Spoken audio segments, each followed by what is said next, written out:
ये कहानी साल 1865 की है। अमेरिका में सिविल वॉर के बाद का समय है। थॉमस गेट्स और उसका छोटा बेटा चार्ल्स कैरल गेट्स दो साधारण से दिखने वाले लोग हैं, लेकिन थॉमस एक शानदार कोड सुलझाने वाला होता है। एक दिन उनके पास दो रहस्यमय लोग आते हैं जो knights of the golden circle नामक एक गुप्त दक्षिणपंथी संगठन से जुड़े होते हैं। ये दोनों चाहते हैं कि थॉमस बूथ की डायरी में लिखे एक प्लेफेयर कोड को डिकोड करे। बूथ वहां से चला जाता है राष्ट्रपति एब्राहम लिंकन की हत्या करने। थॉमस को तभी पता चलता है कि ये लोग अब भी दक्षिणी पक्ष के वफादार हैं। थॉमस जब कोड सुलझाता है तो उसे पता चलता है कि वो एक खजाने के नक्शे की तरह है। सीबोला यानी द सिटी ऑफ गोल्ड, एक रहस्यमय शहर जिसकी कहानियां सदियों से चली आ रही हैं। उसी वक्त बाहर अफरा तफरी मच जाती है। बूथ ने लिंकन को गोली मार दी है। तभी थॉमस को सच्चाई का एहसास हो जाता है। वो डायरी के पन्ने फाड़कर आग में फेंक देता है ताकि बूथ का रहस्य और उनके मंसूबे उजागर न हो जाए। ओलाफलिन गुस्से में थॉमस को गोली मार देता है, लेकिन थॉमस के आखिरी शब्द अपने बेटे चार्ल्स से होते हैं, the debt that all man pay. हर इंसान को एक दिन अपनी जिम्मेदारी निभानी ही पड़ती है। तभी कहानी 140 साल बाद की दिखाई जाती है।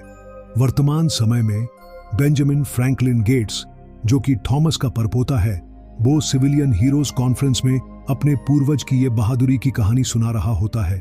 तभी एक शख्स आता है, मिच विल्किंसन नाम का, जो कि एक काला बाजारी करने वाला खजाना शिकारी है। उसके पास बूथ की डायरी का वही जला हुआ अधूरा पन्ना होता है जो थॉमस गेट्स को लिंकन की हत्या से जोड़ता है। मिच सबके सामने थॉमस को गद्दार साबित करने की कोशिश करता है। बेन और उसके पिता पैट्रिक स्तब्ध रह जाते हैं। बेन ठान लेता है कि अब वो उस पुराने पन्ने की सच्चाई का पता लगाएगा ताकि अपने पूर्वज का नाम दागदार नहीं बल्कि गर्व से भरा हुआ बना सके। एफबीआई एजेंट सडस्की को शक होता है कि मिच विल्किंसन जैसा काला बाजारी करने वाला इंसान अचानक इतने दुर्लभ ऐतिहासिक सबूत के साथ क्यों सामने आया। बात कुछ तो गड़बड़ है। वहीं दूसरी ओर बेन का होशियार दोस्त राइली पूल, जिसने अब एक सरकारी साजिशों पर किताब लिखी है, मुश्किल में फंसा हुआ है। उसकी फेरारी जब्त कर ली गई है। जब वह अपनी किताब बांट रहा था, बाद में वह बेन से मिलता है। बेन और राइली अब बूथ की डायरी के उस अधूरे पन्ने पर मौजूद गुप्त कोड को सुलझाते हैं। उसमें लिखा होता है, लबुले लेडी। यह सुराग थॉमस गेट्स के आखिरी शब्दों से जुड़ा हुआ है। लबुले लेडी असल में इशारा करती है स्टैच्यू ऑफ लिबर्टी के उस छोटे मॉडल की ओर जो पेरिस में इल ओ सीन नामक एक छोटे द्वीप पर बनी है। वहां जाकर वे एक छुपा हुआ शिलालेख खोज निकालते हैं जो एक और बड़ी पहेली की ओर इशारा करता है, the resolute desks. In resolute desks की खास बात, एक रखा है बकिंगहैम पैलेस लंदन में ब्रिटेन की महारानी के निजी कक्ष में, और दूसरा रखा है व्हाइट हाउस में अमेरिकी राष्ट्रपति के ओवल ऑफिस में। अब बेन और राइली को समझ आ जाता है कि अगला सुराग इन्हीं दो डेस्क्स में छिपा है। अब बेन और राइली के पास सुराग है कि अगला संकेत रेजोल्यूट डेस्क्स में छिपा है, लेकिन वो ये नहीं जानते कि मिच विल्किंसन चुपचाप उनके पीछे पीछे चल रहा है। दरअसल मिच ने बेन के पिता के फोन की एक कॉपी बना ली है जिससे उसे हर संदेश की जानकारी मिल रही है। बेन लंदन पहुंचता है और वहां पता चलता है कि पैट्रिक ने बेन की एक्स गर्लफ्रेंड एबिगेल चेस को भी मदद के लिए बुला लिया है। शुरुआत में थोड़ी नाराजगी होती है, लेकिन तीनों मिलकर एक बड़ी योजना बनाते हैं। वे चुपचाप बकिंगहम पैलेस में घुसने में कामयाब हो जाते हैं और रानी के कक्ष में मौजूद रेजोल्यूट डेस्क की जांच करते हैं। उन्हें जल्दी ही पता चलता है कि ये कोई साधारण डेस्क नहीं है, ये एक पजल जैसा फर्नीचर है। जब वे सही ढंग से ताले और सुराग खोलते हैं तो डेस्क में छिपा होता है एक प्राचीन लकड़ी का टुकड़ा जिस पर पुराने मिस्र जैसे रहस्यमय चित्र और संकेत बने होते हैं। बेन उस लकड़ी की तस्वीर ले लेता है ताकि बाद में उसे पढ़ा जा सके। अब कहानी और भी गहराती है और इतिहास की परतें खुलने लगती हैं।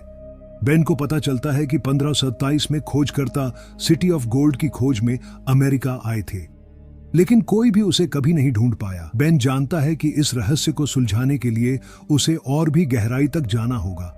वह अपने पिता पैट्रिक को मनाता है कि वे उसकी मां से मदद लें, जो कि पैट्रिक की पूर्व पत्नी है, जिनका नाम एमिली है और वो एक प्रसिद्ध भाषा विशेषज्ञ और इतिहासकार है। थोड़ी बहस और पुराने झगड़ों के बावजूद एमिली उस पुरानी लकड़ी के टुकड़े पर लिखी भाषा का कुछ हिस्सा पढ़ लेती है, लेकिन वह बताती है कि संदेश अधूरा है और पूरा अर्थ तभी निकलेगा जब बाकी हिस्सा भी मिल जाए। इस बीच एबिगेल अपने नए बॉयफ्रेंड से मिलती है जो व्हाइट हाउस स्टाफ में है। वह उसकी मदद लेती है ताकि बेन अमेरिकी राष्ट्रपति का कार्यालय में छिप कर जा सके। बेन वहां दूसरे रेजोल्यूट डेस्क की जांच करता है, पर डेस्क खाली है। बस एक सिंबल मिला है, एक चील जिसके पंजों में एक स्क्रॉल है। एमिली बताती है कि यह बुक ऑफ सीक्रेट्स का प्रतीक हो सकता है। बेन का दोस्त राइली पूल इस पर और जोर देता है। उसने खुद बुक ऑफ सीक्रेट्स पर एक किताब लिखी है और उसे पूरा यकीन है कि यह किताब असली है। बुक ऑफ सीक्रेट्स क्या है? एक रहस्यमयी किताब जिसमें छिपे हैं वाटरगेट स्कैंडल के लापता 18-1-2 मिनट एरिया 51 की सच्चाई, अपोलो चंद्र मिशन से जुड़े रहस्य और JFK की हत्या की साजिश तक। लेकिन यह किताब सिर्फ अमेरिका के राष्ट्रपति के लिए होती है। इसका मतलब अब बेन को खुद अमेरिकी राष्ट्रपति से मिलना पड़ेगा ताकि वो इस बुक ऑफ सीक्रेट्स को ढूंढ सके, क्योंकि उसमें ही सीबोला का अगला सुराग छिपा है। बेन और उसकी टीम अब एक बहुत जोखिम भरी योजना बनाते हैं। उन्हें किसी भी तरह अमेरिकी राष्ट्रपति से अकेले में बात करनी है ताकि वो बुक ऑफ सीक्रेट्स के बारे में सच्चाई जान सके। इसलिए वे सब मिलकर राष्ट्रपति का जन्मदिन मनाने का कार्यक्रम जॉर्ज वॉशिंगटन का घर में करवा देते हैं। यह एक ऐसा ऐतिहासिक स्थान है जहां पुराने गुप्त सुरंगें भी मौजूद हैं। बेन मौका देखकर राष्ट्रपति को अकेले उन सुरंगों की ओर ले जाता है और फिर चुपचाप रास्ता बंद कर देता है ताकि वहां कोई और ना आ सके। राष्ट्रपति चौंक जाता है और बेन को चेतावनी देता है कि तुम मुझे अगवा कर रहे हो। ये एक अपराध है, लेकिन बेन गंभीर और ईमानदार रहता है। वह सब कुछ बताता है, सीबोला की खोज के बारे में, अपने पूर्वज थॉमस गेट्स पर लगे झूठे आरोप के बारे में और उस रहस्यमयी लकड़ी के टुकड़े का सुराग के बारे में। राष्ट्रपति बेन की सच्चाई और इरादों को समझता है। वह मान जाता है और बुक ऑफ सीक्रेट्स की जगह बता देता है। Library of Congress, page 47। अब बेन, एबिगेल और राइली तेजी से लाइब्रेरी पहुंचते हैं और बुक ऑफ सीक्रेट्स को खोज निकालते हैं। लेकिन तभी FBI के बहुत सारे एजेंट सडस्की के नेतृत्व में पूरी लाइब्रेरी को चारों ओर से घेर लेते हैं। अब बेन, एबिगेल और राइली बुक ऑफ सीक्रेट्स खोलते हैं और जो उसमें मिलता है वो इतिहास का एक चौंकाने वाला रहस्य होता है। उन्हें पता चलता है कि प्रेसिडेंट कैल्विन कूलिज ने 1924 में उस लकड़ी के टुकड़े का दूसरा हिस्सा खोज लिया था, लेकिन उसने उसे नष्ट कर दिया सिर्फ एक फोटो लेकर, जो अब उसी बुक में सुरक्षित है। कूलिज को यह डर था कि अगर ये सुराग सबके सामने आया तो सिटी ऑफ गोल्ड का राज उजागर हो जाएगा। इसलिए उसने एक और बड़ी योजना बनाई। माउंट रशमोर की चट्टान पर वो मशहूर चेहरे गुर्जन बोरग्लम नामक मूर्तिकार से खुदवाए ताकि वो असली लैंडमार्क छिप जाए जो लकड़ी के टुकड़े में दिखाया गया था। मतलब माउंट रशमोर सिर्फ देशभक्ति की मूर्ति नहीं थी, बल्कि सीबोला को छिपाने का तरीका था। अब बेन और उसकी टीम FBI से छुपते हुए आगे बढ़ते हैं। बेन वो प्लैंक की तस्वीर अपने पिता पैट्रिक को भेज देता है ताकि एमिली उसे अनुवाद कर सके, लेकिन बेन को पता नहीं होता कि मिच पहले से पैट्रिक की घात लगाए बैठा है। जब पैट्रिक एमिली के पास पहुंचे तो एमिली को मिच की वजह से झूठ बोलना पड़ता है। वो कहती है कि तस्वीर से कुछ खास नहीं निकला, लेकिन वो पैट्रिक को गुप्त रूप से इशारा कर देती है कि वो झूठ बोल रही है। बेन, पैट्रिक, एबिगेल और राइली माउंट रशमोर पहुंचते हैं। उन्हें पता है कि अब खजाना बहुत करीब है, लेकिन खतरा भी उतना ही बड़ा। वहां मिच पहले से मौजूद होता है और उसने एमिली को बंधक बना लिया होता है ताकि बेन को मजबूर कर सके कि वो आखिरी सुरागों की मदद से रास्ता खोजे। बेन एमिली को बचाने और खजाने की खोज जारी रखने के लिए एक पुराना खत खोलता है। वो खत क्वीन विक्टोरिया ने कन्फेडरेट जनरल एल्बर्ट पाइक को लिखा था। इस चिट्ठी की मदद से बेन माउंट रशमोर के पीछे छुपा एक गुप्त रास्ता खोज लेता है। वो सब अंदर जाते हैं। अंधेरा, जालों से भरी सुरंगें, फिसलन और जानलेवा चालें, लेकिन अंत में द सिटी ऑफ गोल्ड की गुफा उनके सामने होती है। सुनहरे खंभे, मूर्तियां, जमीन पर बिखरे खजाने से भरी। लेकिन अचानक एक भयानक हादसा होता है। एक गलती से गुफा में ऊपर की झील का पानी भरने लगता है। अब उनके पास सिर्फ एक निकासी द्वार बचता है, लेकिन वो दरवाजा ऐसे बनता है कि एक इंसान को उसे खोलकर पकड़े रहना पड़ेगा ताकि बाकी सब बाहर निकल सकें, बाद में उसे छोड़ना होगा, और जो व्यक्ति वहां रहेगा वो बाहर नहीं जा पाएगा। मिच पहले बेन को मजबूर करता है कि वो खुद को कुर्बान करे, लेकिन जब पानी का तेज बहाव आता है तो मिच खुद उस दरवाजे को थाम लेता है। आखिरी समय में वह बेन से माफी मांगता है और कहता है कि उसने बेन के परिवार पर जो शक किया था वो गलत था। मिच की आखिरी ख्वाहिश होती है, इस खोज में मेरा भी नाम शामिल हो। बेन, एबिगेल, राइली, पैट्रिक और एमिली सुरक्षित बाहर निकल आते हैं।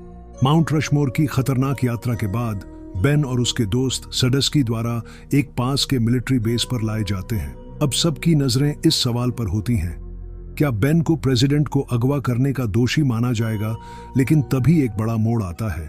प्रेसिडेंट खुद सामने आकर कहता है कि बेन ने उसकी जान बचाई क्योंकि सुरंग का रास्ता गलती से बंद हो गया था। बेन को पूरी तरह बरी कर दिया जाता है। कुछ समय बाद दुनिया के सामने द सिटी ऑफ गोल्ड की खोज की घोषणा होती है। बेन, एबिगेल, राइली और मिच जो अपनी जान देकर हीरो बना, सभी को इस खोज का क्रेडिट दिया जाता है। सबसे बड़ी खुशी की बात यह होती है कि थॉमस गेट्स का नाम अब साफ हो जाता है, उन्हें सिविल वॉर का हीरो घोषित किया जाता है। पैट्रिक और एमिली अब फिर से साथ काम कर रहे हैं, खुश होकर सिबोला के इतिहास और रहस्यों का अध्ययन कर रहे हैं। बेन और एबिगेल भी माउंट रशमोर पर अपना टूटा रिश्ता फिर से जोड़ लेते हैं। पुराने जख्मों पर अब प्यार का मरहम लग गया है और राइली प्रेसिडेंट उसे उसका फेरारी वापस देते हैं, वो भी टैक्स फ्री करके। लेकिन कहानी यहीं खत्म नहीं होती। अंतिम सीन में प्रेसिडेंट बेन से कहता है, पेज 47 के बारे में मुझे बताओ। बेन थोड़ा मुस्कुराता है, दैट्स लाइफ ऑल्टरिंग।